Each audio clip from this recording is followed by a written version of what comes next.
Friends, welcome to my channel. ఈరోజు నేను మా ఇంట్లో లంచ్కి స్పెషల్గా వెజ్ బిర్యానీ చేస్తున్నాను. దానికి కావాల్సిన పదార్థాలు ఏంటో చూపిస్తాను రండి.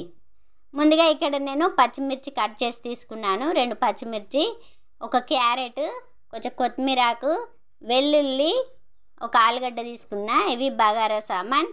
అండ్ ఇక్కడ పోపు దినుసులు, ఇక్కడ రైస్ కూడా కడిగి నానబెట్టాను. ముందుగా స్టవ్ ఆన్ చేసి స్టవ్ పైన ఒక ఇలా గిన్నె తీసుకున్నా. దీంట్లో మనం ఇప్పుడు కావాల్సినంత ఆయిల్ పోసుకుందాం. అలాగే మీరు మీ ఇంట్లో లంచ్ ఏం ప్రిపేర్ చేశారో నాకు చెప్పండి. ఆయిల్ పోసుకొని ఆయిల్ కొంచెం హీట్ అయిన తర్వాత ఇది కొంచెం హీట్ అయిన తర్వాత కొంచెం హీట్ అయింది. ఇప్పుడు దీంట్లో కొన్ని ఆవాలు, కొంచెం జీలకర్ర వేసుకున్నాను. ఇంకా ఇక్కడ శనగపప్పు అండ్ కొంచెం మినపప్పు, పోపు దినుసులు అట్లా లైట్గా వేయాలని వేస్తున్నాను. ఇవి కొంచెం వేగనిద్దాం. ఇప్పుడు ఇక్కడ ఇవి వేగిపోయాయి. ఇందులో ఇప్పుడు పచ్చిమిర్చి వేసుకున్నాను.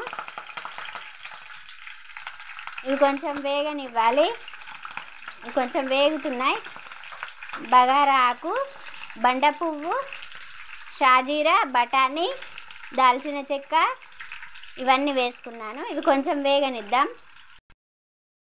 ఇవి కొంచెం వేగిపోయాయి. ఇప్పుడు వెల్లుల్లిపాయ వేసుకున్నాను. ఇవి కొంచెం అట్లా లైట్గా వేగాలి. కొంచెం వేగనిద్దాం. ఇవి కొంచెం వేగాయి. క్యారెట్ వేస్తున్నాను. ఇవి 1 నిమిషం అలా కొంచెం వేగిన తర్వాత ఆలుగడ్డ వేసుకుందాం. కొంచెం వేగాలి. కొంచెం వేగిపోయాయి. ఆలు పీసెస్ వేస్తున్నా.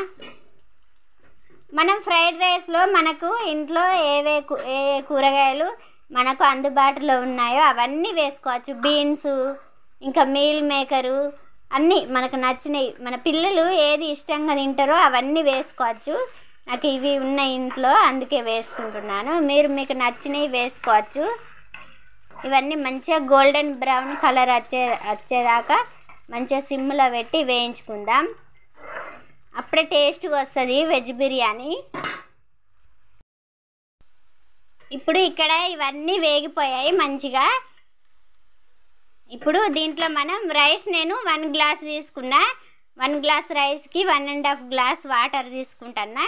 ఇందులో ఇప్పుడు వాటర్ పోసుకుందాం.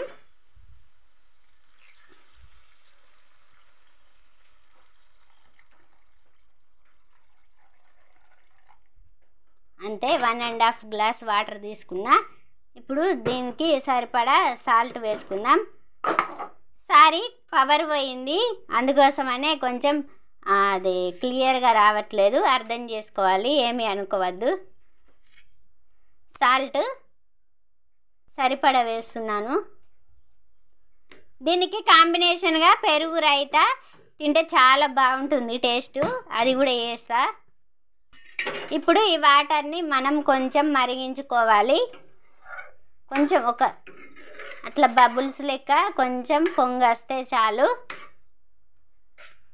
అప్పుడు దీంట్లో రైస్ వేసుకొని ఉడికించుకొని తర్వాత బిర్యానీ రెడీ అయిన తర్వాత కొత్తిమీర వేసి గార్నిష్ చేసుకుంటే సూపర్గా ఉంటుంది టేస్ట్. పెరుగు రైతాతోటి తింటే చాలా బాగుంటుంది టేస్ట్. ఇవి కొంచెం మరగనిద్దాం వాటర్ను, తర్వాత రైస్ వేసుకుందాం.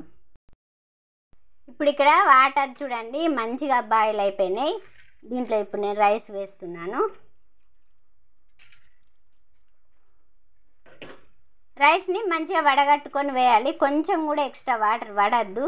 అంటే కడిగి నానబెట్టిన వాటర్ ఉంటాయి కదా, అవి పడద్దు. అప్పుడే పొడిలాడుతూ మంచిగా వస్తుంది బిర్యానీ.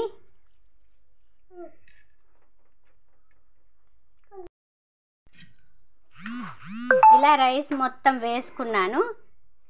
నేను రైస్ వేసేటప్పుడు, మిగిలిన రైస్ వేసేటప్పుడు అది క్లిప్ మిస్ అయింది, ఏమీ అనుకోవద్దు. కొంచెం నా ఫోన్ ప్రాబ్లం ఉంది, అందుకోసమనే అది క్లిప్ మిస్ అయింది, ఏమీ అనుకోవద్దు. ఫైనల్గా ఇలా రైస్ మొత్తం వేసాను. ఇప్పుడు దీన్ని ఉడికించుకుందాం.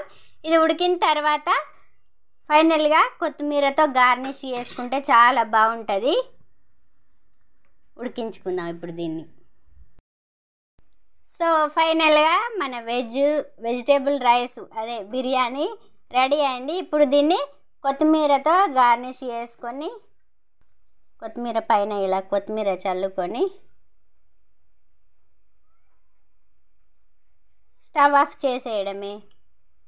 పెరుగు రైతాతో తింటే చాలా టేస్టీ ఉంటుంది.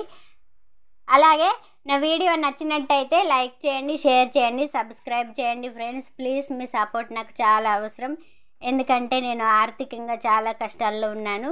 బయటకు వెళ్ళి జాబ్ చేయలేని పరిస్థితి. నన్ను సపోర్ట్ చేసే వాళ్ళు కూడా ఎవ్వరూ లేరు. ఎందుకో యూట్యూబ్ ఛానల్ స్టార్ట్ చేద్దాం అనిపించింది, నేను చేశాను. కానీ మీరు వీడియో చూసి స్కిప్ చేసి సబ్స్క్రైబ్ చేయక వెళ్ళిపోతే నేను ముందుకు వెళ్ళలేను. ప్లీజ్ సబ్స్క్రైబ్ చేసుకోండి, please. Thanks for watching. Bye.